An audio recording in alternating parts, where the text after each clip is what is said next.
করেছেন। ও নবীর আশিক উম্মতের দল, আল্লাহর কাছে তৌফিক কামনা করেন। বিগত দিন যারা রোজা রাখতে পারেন নাই, এখন থেকে তওবা করে নেন। ও যুবক বাবারা, এখন থেকে তওবা করে নাও। আর নামাজ ছাড়বা না, আর রোজা ভাঙবা না, দাড়ি কাটবা না, মা বাবার দোয়া নিয়ে সামনে আগায়া যাইবা।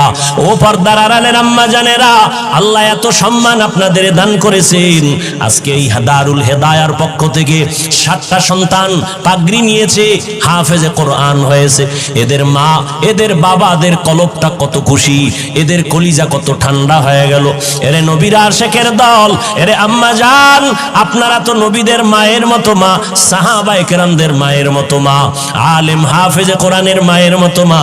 আপনারা খাদিজা রাদিয়াল্লাহু আনহার মতো নারী, ফাতেমা রাদিয়াল্লাহু আনহার মতো দামি নারী, আপনারা আয়েশা রাদিয়াল্লাহু আনহার মতো দামি নারী, ইসমাইল নবীর মা হাজেরা আলাইহা সালামের মতো দামি নারী, আপনারা ঈসা নবীর মা মারিয়াম আলাইহিস সালামের মতো দামি নারী। এরে আম্মা জান, দুনিয়ার নাম করা বেঈমান ফেরাউন এত বড় বেঈমান, আল্লাহর সাথে চ্যালেঞ্জ দিয়ে নিজেরে খোদা দাবি করলো। কিন্তু আমার আল্লাহ ওই ফেরাউনের ঘরে গোলাপ ফুল ফুটায় দিলেন।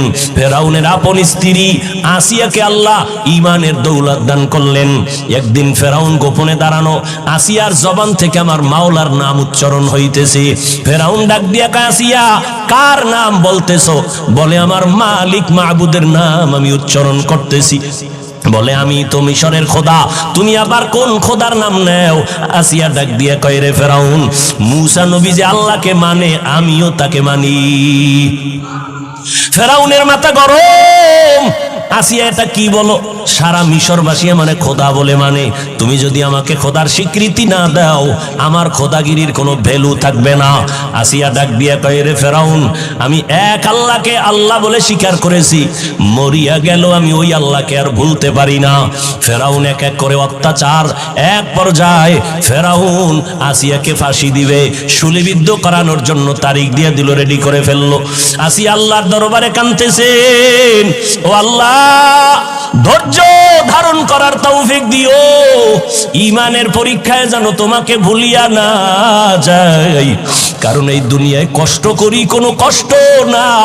মূসা নবী যেই বয়ান করেছেন, দুনিয়ার কষ্টের থেকে পরকালে গুনাহ আযাবের কষ্ট বড় মারাত্মক।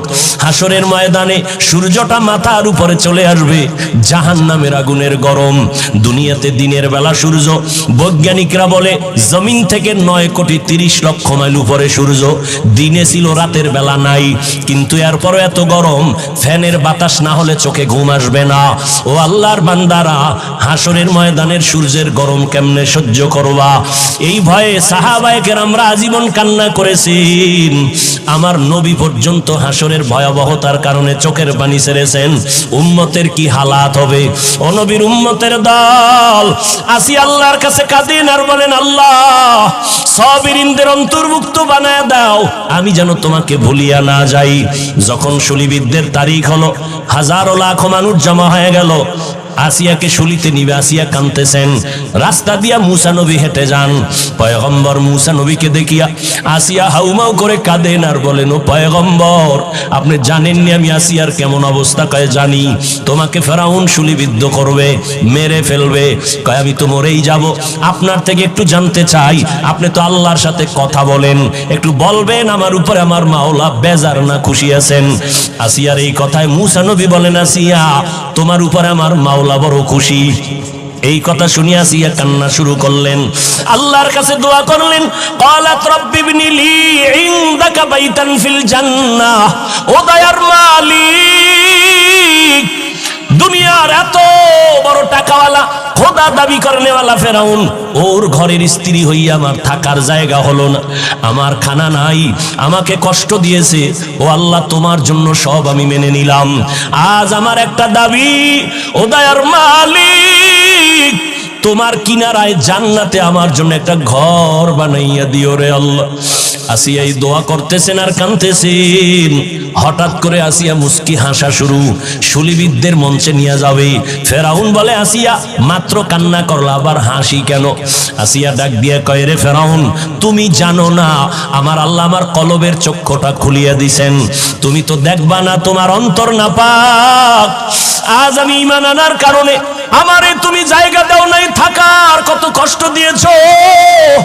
আজ আমি মাওলার কাছে কান্নার কারণে আজ আল্লাহর কাছে আবদার জানিয়েছি। আমি এখন তাকায় দেখতেছি ওই জান্নাতের পাশে আমার ঘর, লক্ষ লক্ষ ফেরেশতা অপেক্ষায় আছে আমার রূহটা জান্নাতে নিয়ে যাবে। আমি মালিকের মোলাকাতের জন্য আনন্দিত। এখন আমার কোনো কষ্ট নাই, কোনো ভয় নাই। আমাকে শুলিবিদ্ধ করে দাও, আমি মালিকের মোলাকাতে চলিয়া যাব। এরে আল্লাহর বান্দারা, ও পর্দার আড়ালের আম্মা জান, এত বড় বেঈমান ফেরাউনের ঘরে আসিয়া যদি আমার আল্লাহর মোহাব্বত নিয়ে দুনিয়া থেকে যাইতে পারেন, রহমতের নবী বলেন কিয়ামতের ময়দানে আসিয়ার সাথে আমি নবীর সাথে জান্নাতে বিবাহের বন্ধন হয়ে যাবে। কেমন ভাগ্য আসিয়ার। ও পর্দার আড়ালের আম্মা জানেরা, এই দুনিয়াতে যত সন্তানদের বয়ান আমি শুনাইলাম, আপনাদের দোয়া আর অবদান ছাড়া হবে না। এই দুনিয়ায় যত সন্তান ভালো হয়েছে, দুনিয়ার লাইনে আর আখেরাতের লাইনে, সব আপনাদের কারণেই। এসপি সাহেবের ব্যবহার ভালো, ডিসি সাহেবের ব্যবহার ভালো, ওসি সাহেবের ব্যবহার ভালো, চেয়ারম্যান সাহেবের ব্যবহার ভালো, এগুলো পেছনে নিজের কোনো বাহাদুরি নাই, সব হলো মায়ের অবদান। মায়ের আদর্শের কারণে সন্তান ভালো হয়। এজন্যই তো বিশ্ব বরেণ্য দার্শনিক ইমাম গজালি রাহমাতুল্লাহ আলাইহি বলেন, প্রতিটি সন্তানের জন্য তার মা হলো প্রাথমিক শিক্ষিকা। সন্তানকে মা যা শিখাবে সন্তান তাই শিখবে। ও আম্মা জান, এখন আপনাদের বলবো পেছনের গুনাহ থেকে তওবা করেন। আপনার মতো কত মা এখনো আছে পর্দা করে স্বামীর মাল হেফাজত করেন, সন্তানগুলোকে আদর্শওয়ালা বানানোর মেহনত করে, নামাজ ছাড়ে না। এরে আম্মা জান, আপনারা কেন পারবেন না? ও যুবক, ওই মা বাবার দোয়া নিয়ে সামনে আগাও। মা বাবার দোয়া ছাড়া জীবনে কোনোদিন সফলতা আসবে না। যতই বাহাদুরি করো, আজকে সম্মানের চেয়ার পাইলাম মা বাবার দোয়ার কারণে। আমার মালিকের দয়া, মা বাবার দোয়ার কারণে তুমি টাকার মালিক, বাড়ি গাড়ির মালিক, সম্মানের মালিক। ওই মা বাবার দোয়া নিয়ে সামনে আগাও, আর মায়ের থেকে দোয়া নিও। কত আল্লাহর বান্দারা তোমার লাইনে থাইকা নামাজ ছাড়ে না, বেপরদায় চলে না। আজকে এতগুলো মানুষ মোনাজাতে অনেকে কাঁদে, তোমার আমার চোখে কেন পানি নাই? একমাত্র কারণ আল্লাহ তোমার আমার গুনার কারণে বেজার। মা বাবার দোয়া নিয়ে চোখের পানি ছেড়ে কান্না করে দোয়া করিও, আল্লাহর কাছে তওবা করিও। আজকে থেকে আর কোনোদিন নামাজ ছাড়বো না, মা বাবার দোয়া নিয়ে চলবো, কোনোদিন মা বাবারে কষ্ট দিব না। ওলামায়ে কেরামের পরামর্শ নিয়ে নবীর তরিকা মানিয়া চলবো। তওবা করার যদি বান্দা করার মতো করতে পারো, আল্লাহ জীবনের সব গুনাহ মাফ করে দিবেন। রহমতের নবীর আদর্শ নিয়ে জীবনটাকে পরিচালনা করব। তওবা করার মতো যদি নিয়ত হয়, কারো অন্তরে যদি মুনাফিকি দুর্বলতা না থাকে, খাঁটি তওবার নিয়তে দুটো হাত আল্লাহকে দেখায় দেই। আয় আল্লাহ, হাতগুলো কবুল করে নেন, তওবা কবুল করে নেন। তওবার উপরে মজবুত হইয়া চলার মতো তৌফিক দান করেন, আমিন। দুনিয়ার জগতের জন্য আমার রাসূল রহমত, মুমিনদের জন্য নবী রহমত, বেঈমানদের জন্য আমার নবী রহমত। পুরুষের জন্য নবী আলাদা রহমত, নারীদের জন্য আমার নবী রহমত। মানুষের জন্য নবী যেমন রহমত, জঙ্গলের প্রাণীদের জন্য আমার নবী রহমত। সমুদ্রের প্রাণী মাছ, এদের জন্য নবী রহমত। গর্তের পিপিলিকার জন্য আমার নবী রহমত।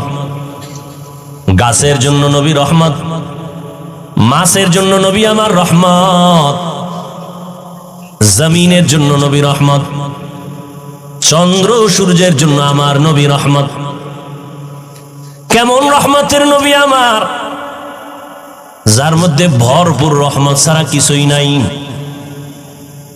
এমন এক সময় আমার আল্লাহ রহমতের প্যাকেট বানায় আমার নবীকে জমিনে পাঠাইলেন, এমন এক জায়গা যেই জায়গার মানুষ হলো পৃথিবীর ইতিহাসে চূড়ান্ত চরিত্রহীন নিকৃষ্ট মানুষ। মক্কার মানুষ এতটাই খারাপ, এদের মতো চরিত্রহীন মানুষের জমিনে আর কোথাও ছিল না। মক্কার মানুষ এতটাই নিকৃষ্ট, এতটাই চরিত্রহীন, কন্যাদেরকে তারা অপছন্দ করে। আপন বাবা কন্যাটাকে ধরে জ্যান্ত পাথরের মধ্যে চাপা দিয়ে মেরে ফেলে, এতটাই তারা খারাপ। জমিনের মধ্যে আল্লাহ একটা সুন্দর ঘর বানিয়েছিলেন, বাইতুল্লাহ।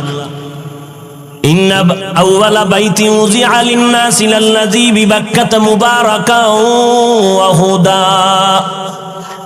মুবারাকাও ওয়া হুদাল লিল আলামিন।